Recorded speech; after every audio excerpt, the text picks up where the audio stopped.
ನಮಸ್ಕಾರ ವೀಕ್ಷಕರೇ, ತಮ್ಮೆಲ್ಲರಿಗೂ SRG5 ಯೂಟ್ಯೂಬ್ ಚಾನಲ್ಗೆ ಸ್ವಾಗತ.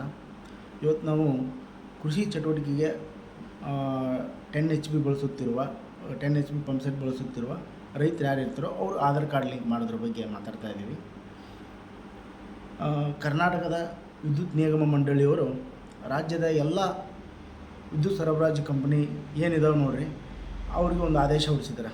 ಯಾರು ಕೃಷಿ ಚಟುವಟಿಕೆಗೆ 10 HP ಮೋಟ್ರ್ ಯೂಸ್ ಮಾಡ್ತಾಯಿದ್ರು ಅವರು ಆಧಾರ್ ಕಾರ್ಡ್ ಲಿಂಕ್ ಜೋಡಣೆ ಬಗ್ಗೆ ಅವರು ಆಧಾರ್ ಕಾರ್ಡ್ ಲಿಂಕ್ ಮಾಡಬೇಕು ಅನ್ನೋದ್ರ ಬಗ್ಗೆ ಒಂದು ಆದೇಶ ಹೊರಡಿಸಿದ್ದಾರೆ. ಅದು ಕೆಲವು ದಿನಗಳಿಂದ ಕೆಲವೊಬ್ಬರು ಮಾಡ್ತಾಯಿದ್ದಾರೆ, ಕೆಲವೊಬ್ಬರು ಇಲ್ಲ.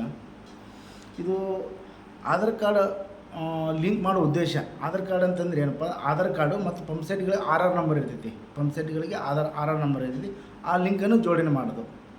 ಅದ್ರ ಉದ್ದೇಶ ಏನಪ್ಪ ಅಂತಂದ್ರೆ, ಆಧಾರ್ ಕಾರ್ಡನ್ನು ಪಂಪ್ ಸೆಟ್ಗಳಿಗೆ ಲಿಂಕ್ ಮಾಡಲು ಮುಖ್ಯ ಉದ್ದೇಶ ನೈಜ ಫಲಾನುಭವಿಗಳಿಗಾಗಿಯೇ, ಅಂದರೆ ಅರ್ಹ ವ್ಯಕ್ತಿಗಳಿಗೆ ಕೃಷಿ ಪಂಪ್ ಸೆಟ್ಗಳಿಗೆ ನೀಡುತ್ತಿರುವ ವಿದ್ಯುತ್ ಬಿಲ್ ಸಹಾಯಧನ ಪಡೆಯುತ್ತಿರುವುದನ್ನು ಖಚಿತಪಡಿಸಿಕೊಳ್ಳಲು ಒಂದು, ಮತ್ತು ಅಕ್ರಮವಾಗಿ ಪಂಪ್ ಸೆಟ್ಗಳಿಗೆ ವಿದ್ಯುತ್ ಪಡೆಯುತ್ತಿರುವುದನ್ನು ತಡೆಗಟ್ಟಲು ಎರಡು, ನಕಲಿ ದಾಖಲೆಗಳನ್ನು ಸಲ್ಲಿಸಿ ಪಂಪ್ ಸೆಟ್ಗಳಿಗೆ ವಿದ್ಯುತ್ ಪಡೆಯುವುದನ್ನು ತಡೆಗಟ್ಟಲು.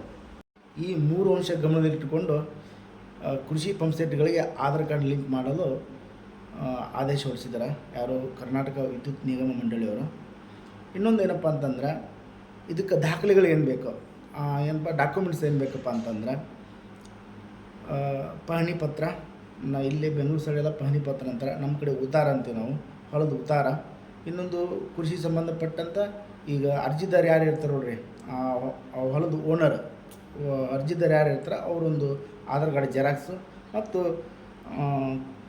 ಪಂಪ್ ಸೆಟ್ನ RR ನಂಬರ್, ಯಾವುದೋ ಒಂದು ಪಂಪ್ ಸೆಟ್ಗೆ RR ನಂಬರ್ ಇರ್ತೈತಿ, RR ನಂಬರು, ಈ ಮೂರು ದಾಖಲೆಯನ್ನು ತೊಗೊಂಡು ನಾವು KB ಅವರು ನಮ್ಮ ಹತ್ತಿರದ KB ಅವರು ಕೊಟ್ಟರೆ ಅವರು ಇದನ್ನು ಏನಂತಾರಲ್ಲ ಆಧಾರ್ ಕಾರ್ಡ್ ಜೋಡಣೆ ಮಾಡ್ತಾರೆ. ಮತ್ತು ಇನ್ನೊಂದು ಏನಪ್ಪ ಅಂದ್ರೆ, ಸಹಾಯವಾಣಿದೆ 1912, ಆ ಸಹಾಯವಾಣಿ ಕೂಡ ನೀವು ಫೋನ್ ಮಾಡ್ಬೋದು. ಇನ್ನೂ ಹೆಚ್ಚಿನ ಮಾಹಿತಿ ಸಿಗ್ತೈತೆ ನಿಮ್ಗೆ, ಯಾಕಂದರೆ ಅದು ಗೋರ್ಮೆಂಟ್ ಅಂಡರಲ್ಲೇ ಬರ್ತೈತಿ.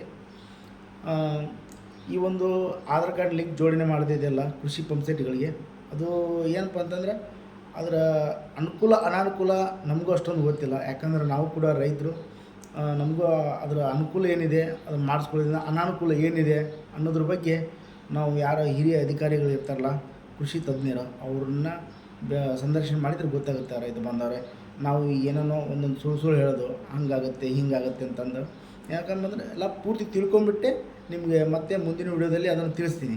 ಈ 10 HP ಮೋಟ್ರಿಗೆ ಆಧಾರ್ ಕಾರ್ಡ್ ಲಿಂಕ್ ಮಾಡಿದರೆ ಏನಾಗುತ್ತಾ ಅನ್ನೋದ್ರ ಬಗ್ಗೆ ಮತ್ತೆ ಮುಂದಿನ ವಿಡಿಯೋದಲ್ಲಿ ನೋಡೋಣ ರೈತ ಬಂದವರೆ. ಮತ್ತೆ ತಮ್ಮೆಲ್ಲರಿಗೂ ಮುಂದಿನ ವಿಡಿಯೋ ಸಿಗ್ತೀವಿ. ನಮಸ್ಕಾರ.